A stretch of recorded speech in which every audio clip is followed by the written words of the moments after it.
बिस्मिल्लाहिर्रहमानिर्रहीम। सिंध असम्बली में सूबाई मेंबर असम्बली ने सरकारी मुलाजमीन के लिए ग्रुप इंश्योरेंस की अदायगी के लिए दीगर सूबों की तरह आवाज़ बुलंद कर दी। आइए सुनते हैं।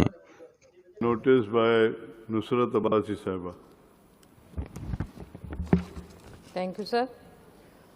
Sir, call attention number 51. Will the Honorable Minister of Finance Minister के behalf में कौन देगा? मैं हूँ ना सर, मैं I'll answer. Sir I'll answer on behalf of Finance वो Minister. कह रहे हैं मैं हूँ ना, वो कह आप बोले। बोल रहे हैं। Sir, will the Honorable Minister for Finance, Sindh, may please to give answer statement that the attention of the House is drawn to the most important issue that the Sindh government is not providing group insurance facility to the employees of the province on their retirement. This facility is being provided in all the provinces except Sindh province. If so, give reasons and government plan to give the same facilities to them. Sir पहले तो ये मैं बता दूं, मुकेश चावला साहब अभी ये जवाब देंगे और इससे पहले भी इन्होंने ही जवाब दिया था जब मैंने इससे पहले ये इशू उठाया था। जो रिटायर्ड मुलाजमीन हैं हमारी सिंध के, गवर्नमेंट के रिटायर्ड मुलाजमीन सिंध के हैं, उनके हवाले से एक हेल्थ इंश्योरेंस का मैंने पहले भी इशू उठाया था कि ये हेल्थ इंश्योरेंस हर रिटायर्ड मुलाजमीन की जिस तरीके से सर ये कटौती होती है दूसरे हवाले से इन्हीं रिटायर्ड मुलाजमीन की, ख़ास तौर पर जैसे प्रोविडेंट फंड होता है, इसके अलावा एक दो और कटौतीज़ भी इनकी होती हैं।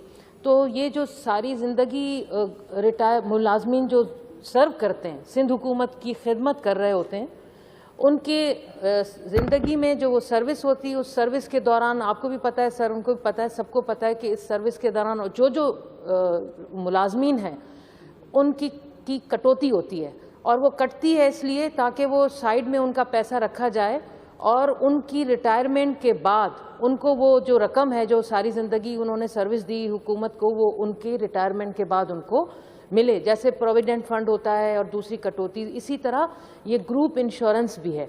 अब इस ग्रुप इंश्योरेंस के हवाले से पहले भी रेज़ किया गया, यहाँ पर स्टेटमेंट जो मुकेश चावला साहब ने दी थी मुझे लास्ट जो मैंने रेज़ किया था, उन्होंने कहा था कि कमिंग जो कैबिनेट होगी उस कैबिनेट में इंशाअल्लाह ताला इस मसले को हम हल कर लेंगे। और ये लेकिन वो हल नहीं हुआ, लेकिन पंजाब, बलूचिस्तान और केपी के उन तीनों प्रोविंसेस ने अपने उन रिटायर्ड मुलाजमीन को, क्योंकि हमारे यहाँ जो इनको कहा जाता है कि आपकी ड्यूरिंग सर्विस अगर आपकी डेथ हो जाएगी तो आपको ये आपकी जो सारी सैलरी में कटौती होती रही है वो आपको ड्यूरिंग सर्विस अगर आप मर गए तो आपको ये मिल जाएगा।